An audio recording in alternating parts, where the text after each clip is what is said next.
GCP exam ready. In this video, we're going to go through what it's like to take a GCP exam to get certified. The exam I took is the Associate Cloud Engineering exam, and I'm now preparing for the Professional Cloud Architect. Make sure you stay tuned to find out what it's like to do this remote from home. Let's get the breakdown. First, you need to understand why you're taking the exam. Is it to get a different job? Are you changing careers? Is it to improve your skills so that you're more employable? Is it to get certified? Or is it just to have that knowledge ready for when you do need it?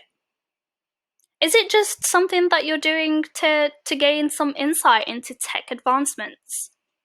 Make sure you understand why you're taking the exam. Not everybody has to take the exam, even if they are GCP proficient. So definitely understand why you're taking it.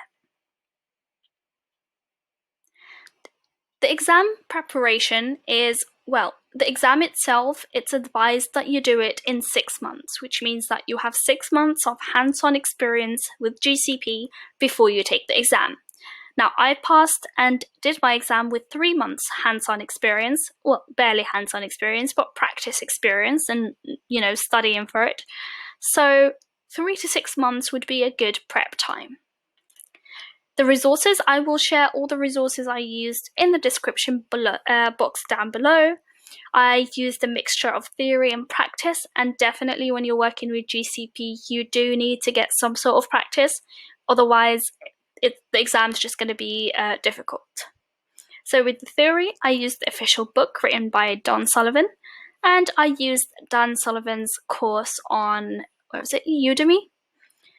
Next, for practice, I used the book, which has practice questions at the end of every chapter.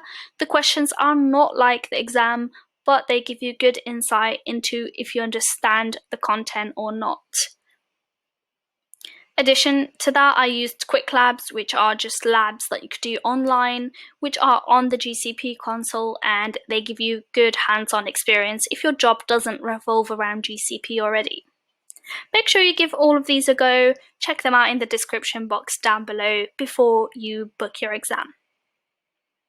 The exam structure. The exam structure, you get 2 hours, 50 questions, and I would say the questions do increase in difficulty to an extent.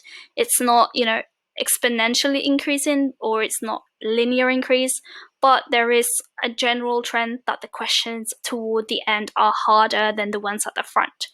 That's not to say that when you open the exam, you won't, see the first question and not know what it's talking about. It just says that you need to spare more time at the end of the exam. Let's go on to the next bit. On the exam day, make sure that you have clean space and you are ready. There is a set of guidelines. I did the exam remote from home.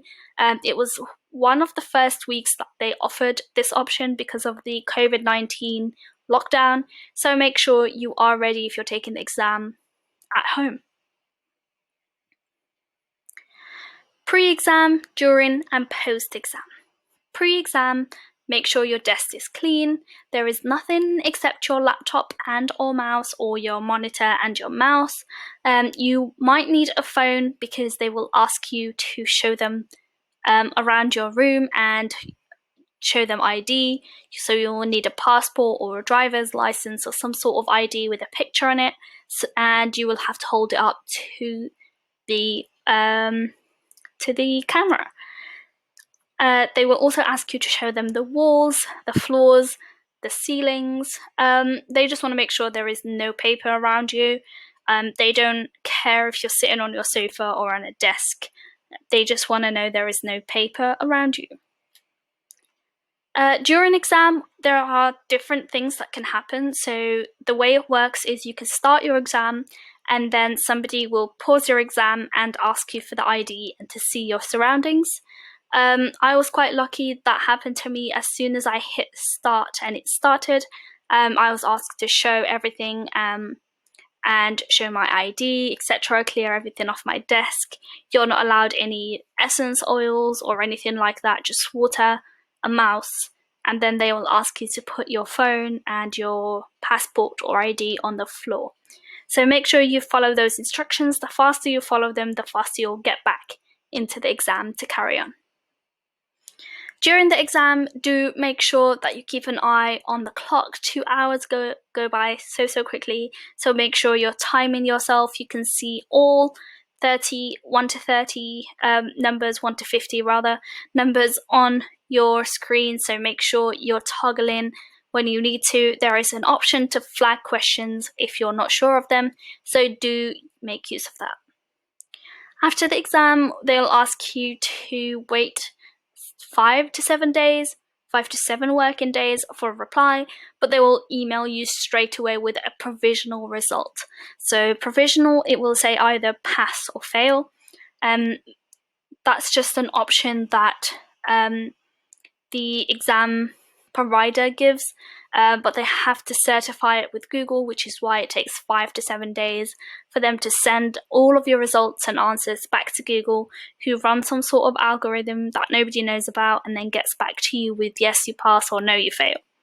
I have yet to hear about somebody passing provisionally and then failing, so right now it just looks like if you get a provisional pass, you've passed.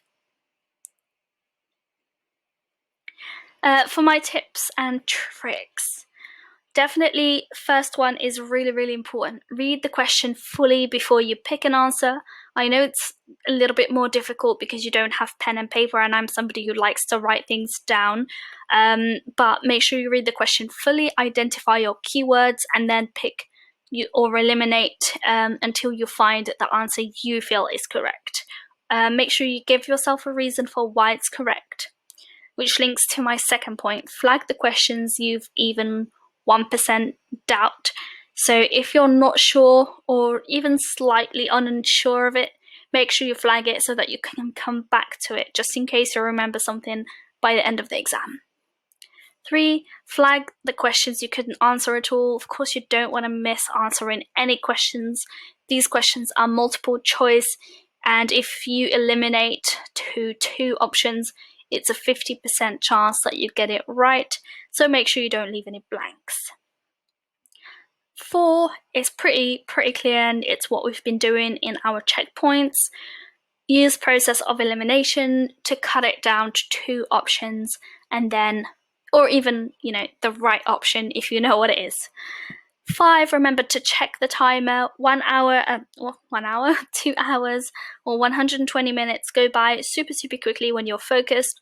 So make sure you keep an eye on that timer. You do have 50 questions, so aim to be halfway through by, after 1 hour. Do your timings, know where you are and how long you have left. Question 6, tip 6, trust your initial thoughts. This is quite important. Sometimes I toggled between 2 options and I was like, well, it could be A or it could be B. I think it's A, but then I'll press B because I'm like, maybe it's B.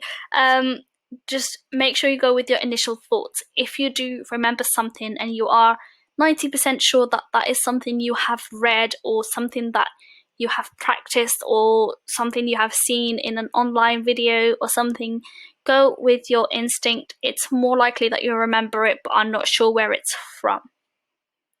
7, don't rush your preparation. Don't book an exam in 3 weeks and say, I'm going to study everything in 3 weeks and then go in, because it's very unlikely that you will pass unless you already have months of experience. Have some water handy because it does get a little tense towards the end of the exam. 1 hour and 20 minutes. You're not allowed to move your lips because I think they think you're reading to somebody else. You're not allowed to read out loud or move your lips or look around too much. So make sure you bear that in mind.